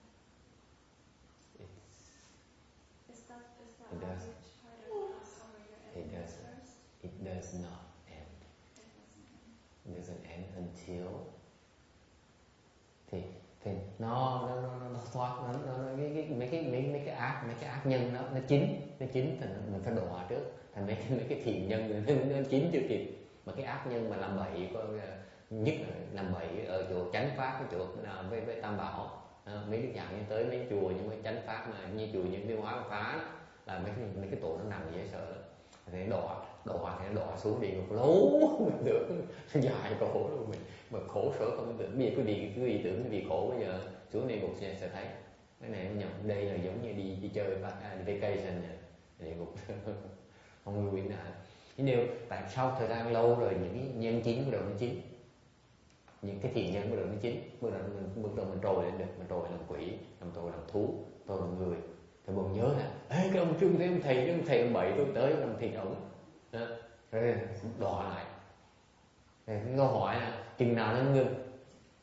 Tôi nói không bao giờ nó ngưng, trừ phi except for when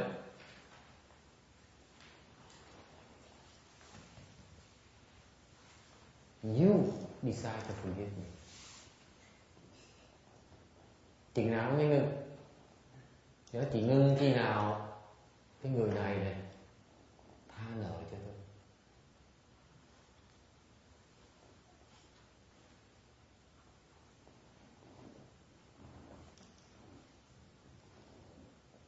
Họ quyết định, họ tha nợ cho tôi, nó ngừng được. Còn chừng nào mà họ quyết định, họ nhất định tới đòi lấy mạng tôi là không bao giờ nó ngừng được.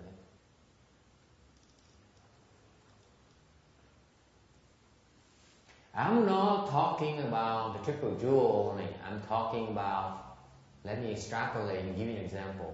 Không phải nói chuyện tam bảo, tôi nghĩ chuyện tam bảo không quan trọng, đừng độ quan trọng như quý vị tưởng đâu. Tôi nói cái chuyện thông thường trong cuộc đời quý vị nha. Chẳng hạn này, quý vị ra ngoài đường á, ok, quý vị về nhà đó, mua con vịt đó, mua con vịt ở chợ Việt Nam đó, về xong rồi trụng nó trong đốt, nấu cái nước sôi, thảy ra chảy trong cái thùng nước sôi để mình tạch cái lông nó dễ hơn, đúng không? Xong mua con gà đó, xong mình lấy cái lông mình cạo cái cổ nó ra đấy, vạch cái lông cổ, xong lấy cái dao mình cứa từ từ để mình lấy mình giết nó. Đó là mấy cái mình bên là hại cuộc đời người ta. I'm not only talking about triple joy. I'm going to give you a very specific example, especially for the Asian ladies. You go to Asian supermarket and brings home, and let's say a live duck, and then you plug the you see that your mom do that, right? You plug the feathers here, and then you take a knife and you gently cut it, and then the duck will, and then the blood drips down. Okay, that's what you do. You see, ever seen that? I see it all the time. You so lucky. Lúc trẻ tôi thấy cái này hoài, Việt Nam trên tàu tôi thấy nó hoài à. Đi tới nhà ai vậy? Khi có khách tới đó, nhất là khi có khách tôi mới tới thăm nhà người ta đó. Especially, this happens a lot, especially when you pay a visit, you visit to someone and they treat you and give you a royal treatment. That's what they do. I was younger, so I could snuck to the back and watch what they do to prepare, hoping to steal a few goodies and no one would notice. Hồi nhỏ tôi thích đi lùng ra mấy cái chỗ đi lén sau để mình có gì ăn mà đặc biệt trước ngon lắm, mình tới mình lấy cái ăn thử trước. Thì lúc mình tới mình dọn trên mâm thì mình biết cái nào ngon mình ăn nhiều hơn. Thành mình nhìn đi vòng vòng mình coi mình thấy người ta làm đó, thấy thấy con vịt đó, xong rồi vạch cái lông ra, xong rồi cứa cổ con vịt nó cựa quậy ra.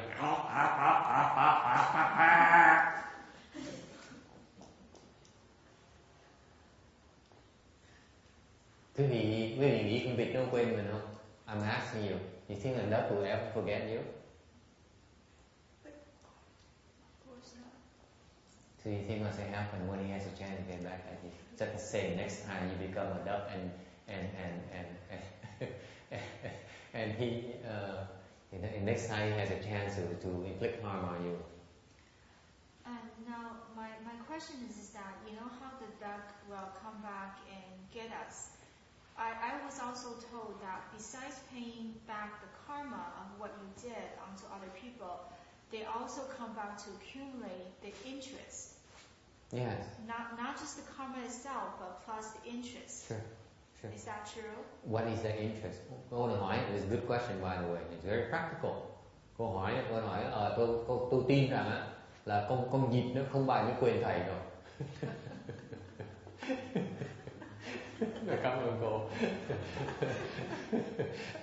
Ngược khai cô còn nhắc nó rõ hơn nữa. Cô nói là không phải nó tới nó đòi nợ mình, nó còn đòi nợ cộng với tiền lời nữa. Ok, tôi nói đúng. Biết tiền lời gì không? What's that interest? Yeah. Is it because they were in a bad state of mind when they die, so they fall to somewhere and then they experience bad things, so they reason that you are the cause of that, so they come back for all the things they experience. Lúc mà nó con diệt đó, nó bị giết, nó bị nó thọc tiết mà chết nó như vậy, nó tức mình dễ sợ, nó điên luôn, tại nó đọa xuống địa ngục nữa, nó đọa làm nó tiếp tục nó đọa thì nó đọa lâu dễ sợ, càng lâu chừng nào nó càng thù mình nhiều chừng đấy.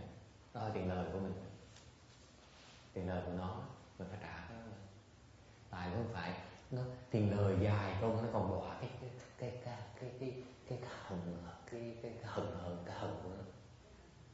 hận của nó. So the interest is not only accrued over the long term, they cannot collect that yet from you, but also on top of it, the hatred that keeps on accruing due to suffering they have to undergo all these years, all this time. So the interest is overwhelming, let me tell you. Cái tiền lời đó nó còn nặng hơn cái nợ mình đó. Nó dễ sợ cái vị tưởng mình nó cắt cổ nó thì con vịt thì mình cắt cho nó con vịt khác thì không có đâu, nó rớt xuống nó đọa nó khổ đó, là cái hận đó nó tha thứ mình được.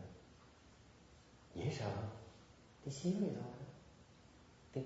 Cái nợ mình tí xíu mà cái tiền lời nó là như cái biển vậy đó.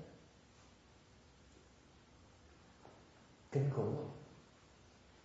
So the debt is about one a fingernail's worth, but the interest is like the ocean, because it takes so long for them to get back to you. They can't collect, and the hatred builds up on top of it over time as well. That's why it's a vicious cycle. You can't break it. Vì vậy cái vòng luẩn quẩn nó khó bỏ dễ sợ. Thành ra nếu mà có cơ hội mình giải quyết cái xung đột của mình bây giờ đó, sư cô đừng hiểu. Cái ông thầy tu đó, nó có xung đột của mình đó, tôi đề nghị mình giải quyết, mình giúp người ta thì tự nhiên không biết người ta nợ mình hay mình nợ người ta, mình không biết, nên mình giải quyết để có gì sau này ông tướng trường hợp mà ông tướng đòi nợ mình không nhớ nhớ mình mơ để ông gỡ tha cho mình. Cô đồng ý không? Không đáng gì hết. Mình có cơ hội mình giải quyết cái chuyện ẩn oán, nhưng mình không gây thêm, chấp nhận chuyện nó qua là cho nó qua luôn, cái điều mình giải quyết không cho làm cái mơ nữa. Đồng ý không? Đó là hiểu cái tai họa tai hại của khi mình nợ người ta. Cái nợ nó dễ sợ. So I give an example of a monk here early in the evening where he came and he asked for help. He had some problems with the very young prior problems with her in the past, a long time ago. And now he came to her and they had some problems with partying in not very amicable fashion. Now he came back asking for her for help, and she said, "Wait a minute, I helped you, and then you caused problems, you slandered me, you gave me all kind of grief. Why should I help you now?" I said, "No. You help him now because then you're not adding fuel to the fire. Whatever happened. Okay, let's not create new ones. So just in case, if he happens to be the collector in the future, then he can would reconsider and then forgive our debts. Okay, be careful not to take on new debts. Try to resolve conflicts instead of creating new ones. Okay." Then if it's to a lesser degree, let's say we offended somebody. So based on what you talked about, do you advise that we go back to this person, trying to talk things out, make that person happy? But then things don't always work out like that. There might be a misunderstanding where the other person might not ever forgive. Maybe that's not the only lifetime. Maybe another 10,000 more lifetime you afflicted her, you offended her. So whatever it is, it takes a lot longer to work it out. Okay. But you don't stop. If you truly understand, you try to work it out.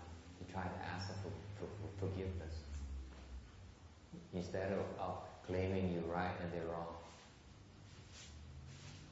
Or rely on the repentance. Yeah. To have things change and Yes. open up. And you can erase it, but it's not as easy as it sounds. Okay, so try both ways. Yes, absolutely. That would be a safe bet. Okay. Okay. So she just pointed out to me that not only can you unless the other person forgives you, or you can repent. But repent is not always a direct. You do not have the ability to directly erase it. When you cross your legs and the pain, are those people collecting from Yeah. you? Right now. Yeah.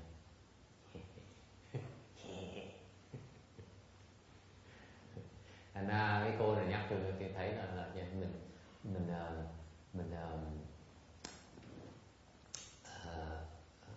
khi người ta tha thứ cái nợ mình xóa được. Cái phương pháp khác là mình sám hối thì mình xóa được luôn. Thì cái sám hối nó khó lắm, tại vì mình không đủ sức để mình chọn là cái nào mình cần xóa. Cái sám hối là xóa hết đủ loại. Mấy cái bài vị này là for example, these flags you see, the black dharma guys, it's a form of repentance as well. But that's what you have no control. But at least you show an act of good faith. Thành mấy cái bài vị, cái pháp bài vị bên đại thừa là cái loại sám hối luôn. Là mình sám hối là mình đủ loại hết, mình không biết chọn cái nào. đều ít nhất á, mình cho ta thấy là mình có cái thành tâm sám hối. Thành nhiều khi có nhiều người đã tha thứ gỡ cho mình, hiểu không? Okay. Any other questions? I have one more. Yes. A few years ago, I encountered a Tibetan Rinpoche, and he was talking about karma. And it was somebody who asked him this question relating similar to what you said. And he said to us that when the karma ripens, when you encounter with karma, if you're willing to accept it, not to give rise to anger and hatred, and willing to forgive and let go when that moment, when that karma strikes you, if you're willing to recognize it and let go, not to give rise to anger and hatred, within that instant moment, that karma itself of you and that person immediately eliminates. No? It's nonsense. Why it's nonsense? Có người hỏi tôi câu hỏi này, nói ngày xưa có một thầy Địa Tạng á, tôi mới nói sắp nói xấu thầy Địa Tạng, cái vị thấy nó phát thiền, mình nói tầm bậy rồi còn chửi người khác nè. Cái nghiệp từng ngày nó càng nặng, cái cộng nghiệp từng ngày nó càng thêm. Cái Địa Tạng ta hỏi mình phải nói. Ông thầy Địa Tạng ông giảng là mình thấy ông giảng gọi là ông thầy Địa Tạng nha, gọi là Rinpoche, là ông nói là chàng có người tới mà ta làm xúc phạm mình nổi giận. Ok. Thì nếu trong lúc mình nổi giận đó mình nhận ra được là mình phải cần trả cái nghiệp người ta, mình không giận thì tự nhiên cái nghiệp mà rước mình tạo đó nó được xóa. Có đúng vậy không? Tôi nói nó tầm bậy.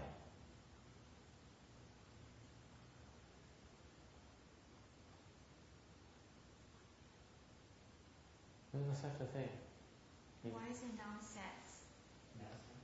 Yeah. Is it because that doesn't mean you pay off the debt? That debt is still there from unless there's a way for the other person to actually collect or forgive you. That debt, that karma is always going to be there. No matter what you do, it's the other person. Tại sao nó tầm bậy? But then the situation was like, let's say, for example, in the previous lifetime, you slapped this person, and then now this person is back to slap you. And yet, if you recognize that at that moment, without giving rise to anger and hatred, you're willing to accept it wholeheartedly and willing just to let go and forgive, not fighting back, not to take on revenge, and then within that moment, you have served the karma that you've owed this person in the previous lifetime. Now it's cancelled out. No. That's what he said. No, it's nonsense. Why so? Suppose I slapped you. That's I punch you, okay? And I cause you to lose a tooth, your front tooth. Okay? I owe you your front tooth. Okay? That means lots of money, cosmetic dentistry and all those things. Until that happens, you can't smile.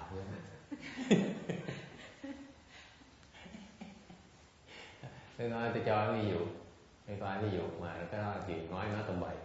Chẳng hạn như tôi nói với cô, tôi nói cô tôi làm bậy với cô, tôi đấm cô đấm vào mặt cô một cái, thành làm cô cái răng cửa cô nó bị gãy.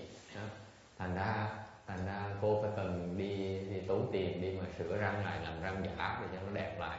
Trước khi được răng giả thì cô không thể cười được, mỗi lần cô cười cô phải lấy miệng cô che rồi mất cỡ. Ok, rồi còn cái môi nát như là so then you come back to me, how's your tan, right? You hit me, right? You hit me. Rồi xong bây giờ ngược lại, trong tương lai cô trở lại, cô gặp tôi lại, cô nhớ cái lão nợ mình cô đánh tôi lại, cô đấm tôi một cái vào mặt miệng tôi. What happened? What if when you hit me, okay, you only crushed my lips, but you didn't break my tooth. Chẳng hạn như lúc này cô quýnh tôi một cái, đấm tôi một cái thì có thể nếu trường hợp như vậy nó xảy ra thì sao? Những đấm tôi một cái, thay vì cái răng tôi trước, răng cửa tôi nó gãy á, thì cái môi tôi chỉ dập thôi. Okay, so according to his model here, I don't get angry because I recognize I probably owe you something, which is true, right? So I say, I don't get angry, I owe it to you. Okay, we even, right? Are we even? You feel even, huh, my dear? So I punch one more time. Yes, absolutely. I would punch another time. Make sure it's the tooth. It's not the lips. Tôi hỏi bây giờ sao? Bây giờ tôi lần này tôi đấm một cái thì cái môi nó dập thôi. Như vậy thì xong rồi tôi bị đánh, tôi người có trí huệ, sợ tôi nói ngay lập tức tôi nói không được dập. Cái này mình nợ cô này lúc trước mình nợ. Thành ra bây giờ mình không giận cô thì bây giờ cái nợ mình xí xóa. Tôi nói chuyện cô, tôi nói bây giờ tôi chắc chắn là lúc trước tôi nợ cô cái này, bây giờ tôi không giận cô đâu nha. Thôi bây giờ mình xí xóa nha. Có xí xóa không? Cô trả lời cô này không có đâu. Tôi phải lấy cái tay kia tôi đấm cái này cho đấm cái là cái gì cho răng nó gãy. Làm sao mà xí xóa được? It has to be collected. Now I punch you the second time, now we're even. No. Now I really get angry because you still owe me the first time.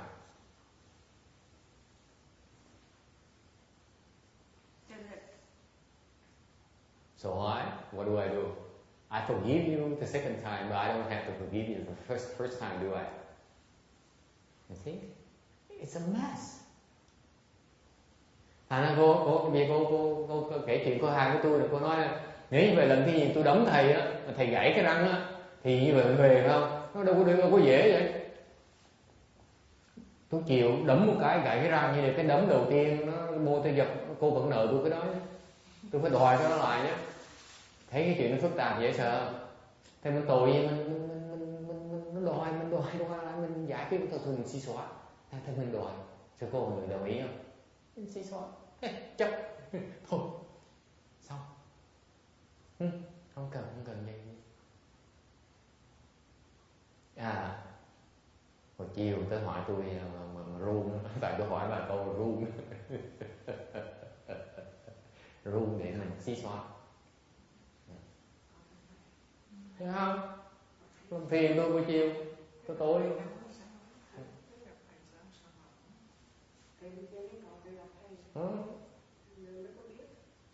Anyway,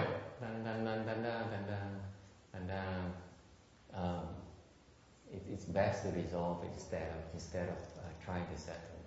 Take the loss. Don't compound the problem. Don't try to justify it. I know that you misunderstood me, that kind of thing. Forget it. Just say, I apologize. I was wrong. You are completely right. Even though we were right? That's right. Absolutely. There's no need to defend yourself. Take the loss. Take the loss. Just fight it. Swallow. Just take the loss. Take it like a man. You don't mind the expression. What? And then you're not creating new offenses, and it makes it easier to resolve the past debts. No resistance. Okay, I deserve it. Okay, and you know the funny thing, it's no fun beating a dead horse. That's how you get forgiveness.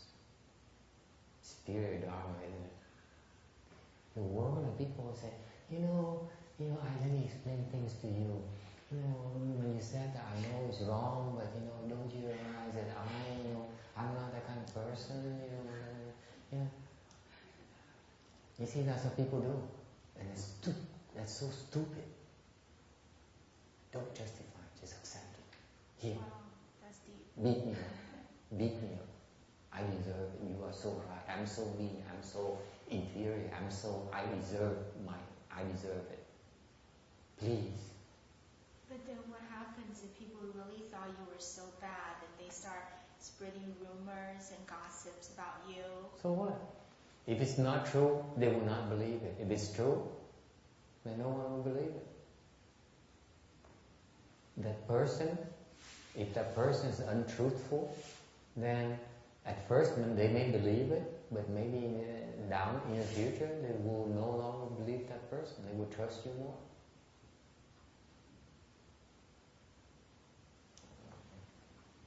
That's your retribution for slandering others. What do you want?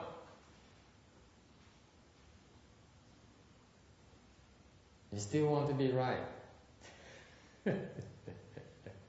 That's why you struggle. That's why you justify.